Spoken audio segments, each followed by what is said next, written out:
অনেকদিন ধরেই মন চাচ্ছিল যেভাবে বিফ চাউমিন বানিয়ে খাবো বাসায় বিফ মেরিনেট করা ছিল, তো ভাবলাম এটা দিয়ে আজকে বিফ চাউমিন বানিয়ে খাই। রেসিপিটা খুবই সোজা, বাসায় থাকা সামান্য কিছু উপকরণ দিয়ে কিন্তু সহজে বানিয়ে ফেলা যায়।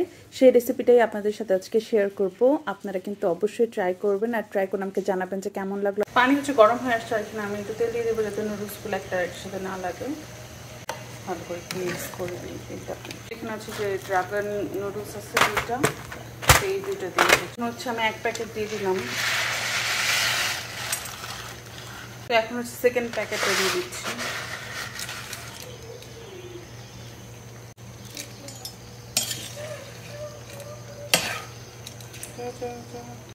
আগের থেকে ম্যারিনেট করা বিফ ছিল, আমি অর্ধেক খাচ্ছি আর অর্ধেক এখনো মানে করতেছে না, এটা ছুটাতে চেষ্টা করতেছি।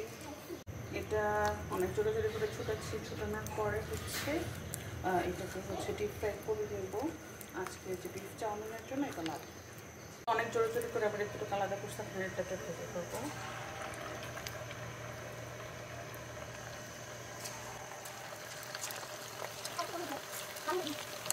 তো এটা প্রায় ফ্রাই হচ্ছে, এটাতে আমি একটু নাড়াচাড়া করে নিই, ভালো করে ফ্রাই করতে হবে এটা। তো নুডলসটা কিন্তু অনেকটাই বয়েল হয়ে আসছে, বেশি করব না তাহলে বেশি ল্যাটকা ল্যাটকা হয়ে যাবে। দেখি কি অবস্থা, আরেকটু হবে। এদিকে হচ্ছে বিফটা এতটুকু ফ্রাই হয়েছে, আরও হচ্ছে এটা থাকুক। এখানে হচ্ছে আমি 3টা ডিম নিয়ে নিচ্ছি। ডিম ছাড়া আসলে আমার চাউমিন ভালো লাগে না, ডিম দিতেই হবে। চিকেন দিয়ে বিফ দিয়ে চাই দিয়ে ডিম মাস্ট। ডিমটাকে ফাটাই নিই।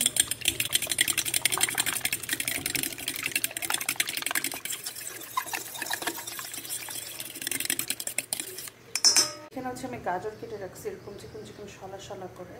এখানে হচ্ছে ক্যাপসিকাম আছে, একটা ক্যাপসিকাম দিয়েছি যাতে অনেক সুন্দর ফ্লেভার আসে। এই দুইটার পাশাপাশি আপনারা চাইলে বরবটি, বাঁধাকপি আর বিভিন্ন রকমের সবজি দিতে পারেন। বাসায় ছিল না সেই জন্য দুইটা দিয়ে করতে হচ্ছে।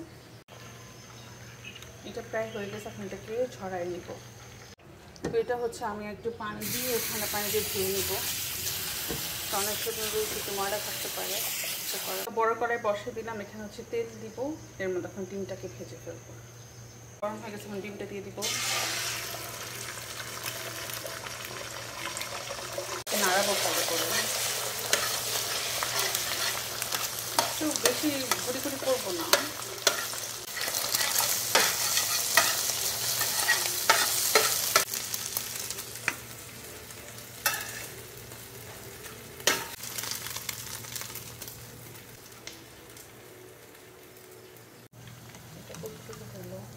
আরও হচ্ছে এই মাংসটা হয়ে আসছে প্রায়, এটা উপর হয়ে যাবে, পরে এই মাংসটা দিয়ে দিই। এখন আরেকটু তেল দিয়ে দিব, এর মধ্যে রসুন পেঁয়াজ ভেজে নেব। আমি কিছু রসুন কেটে রাখছিলাম, কুচি কুচি করে এটা দিয়ে দিলাম। ভালো করে একটু ভেজে এখন পেঁয়াজ কুচি দিয়ে দিব, এর মধ্যে গাজর আর ক্যাপসিকাম দিয়ে দিব। তো ঝাল বানাচ্ছি তো এতগুলো মরিচ তোমার না মরিচ দিতে, এটা এখানে হয়ে আসছে, এটাকে আর বেশি ফ্রাই করবো না, এটাকে তুলে ফেলি।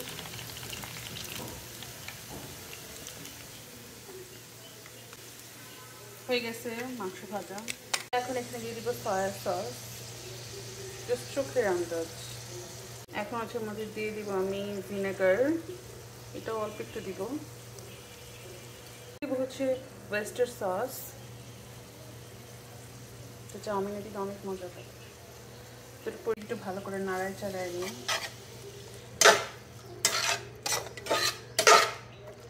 ডিমগুলি দিয়ে দিব, দিয়ে দিব হচ্ছে লবণ, যেহেতু আগে লবণ দিই না, লবণ দিয়ে দিব, পরে লাগলে আরও দিব। চাউমিনে চিনি তো মাছ, নাহলে টেস্টি আসবে না, তো চিনিও বেশি দিব, 2 চামচের মতো দিব। এই 3টা চিলি ফ্লেক্স দিয়ে দিব, লাস্টেরটাও দিয়ে দিলাম চিলি ফ্লেক্স। বাসায় গোলমরিচ গুঁড়া ছিল না, এর জন্য সাদা গোলমরিচ আছে, এটা হচ্ছে গুঁড়া করে নেব। তো গোলমরিচ কিন্তু একদম গুঁড়ো হয়ে গেছে, এটা আমার কাজে লাগবে। গোলমরিচটা করে রাখছিলাম, এটাও দিয়ে দিব। গোলমরিচের গুঁড়ো এটা তো মাস্ট দিতেই হবে, একটু ভালো করে নাড়াচাড়া করে নেব। যে মাংসগুলি আছে মাংসগুলি দিয়ে দিব, মাংসগুলির সাথে ভালো করে নাড়াচাড়া করবো। আর তেল লাগবে আরও, আমি আর একটু তেল অ্যাড করবো, তেল দিয়ে দিই, আরও তেল দিয়ে দিচ্ছি। তেল আরও লাগবে, কারণ দেখো দেখতে কিন্তু অলরেডি এখন অনেক সুন্দর লাগতেছে। আরও সস, লবণ, মশলা টশলা, লুকে চিজ কত সুন্দর লাগছে। এটা আরও রান্না হবে, মানে মাংসটা একটু নরম নরম হবে, তখন খেতে আরও ভালো লাগবে। জাস্ট লুক অ্যাট দিস, কি সুন্দর লাগতেছে তাই না?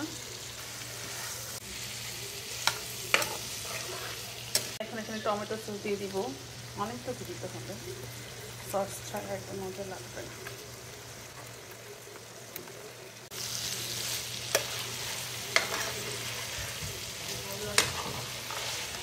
একটু টমেটো সস আর একটু ওয়েস্টার সস অ্যাড করে দিচ্ছি। এখন এটাকে আবার নাড়াচাড়া করে নেবো।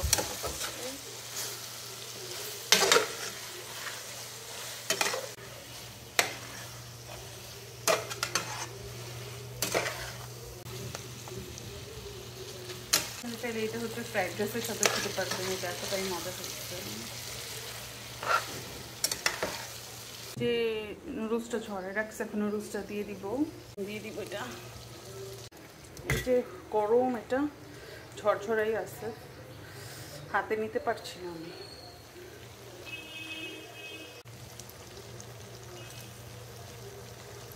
এটা ভালো করে মিক্স করে ফেলবো, যেটাকে ভালো করে মিক্স করবো।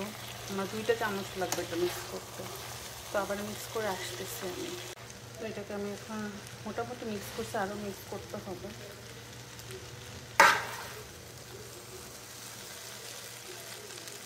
এখানে আমি আরেকটু সস অ্যাড করবো, আমার কাছে সসটা একটু কম মনে হচ্ছে।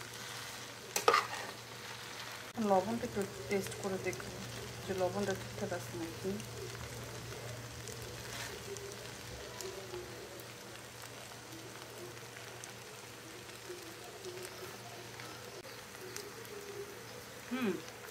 লবণ ঠিকঠাক। এটা যে এত মজা হয়েছে সেটা বলার বাইরে, তাই না বেবি? এটাকে খেয়েছো না?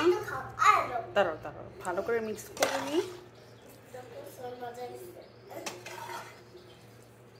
বলতে আমার কাছে হচ্ছে রেস্টুরেন্টের থেকেও মানে মজা লাগতেছে। এভাবে ট্রাই করে দেখতেন, অনেক মজা লাগবে, অনেক ভালো লাগবে। সবসময় চিকেন দিয়ে খেয়ে অভ্যস্ত, সো এইভাবে একটু বিফ দিয়ে খেতে কিন্তু ভালোই লাগে। তো আমি এখন আমার জন্য একটু নিয়ে নেব।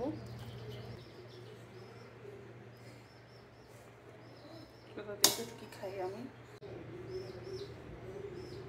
খেয়ে দেখার পালা।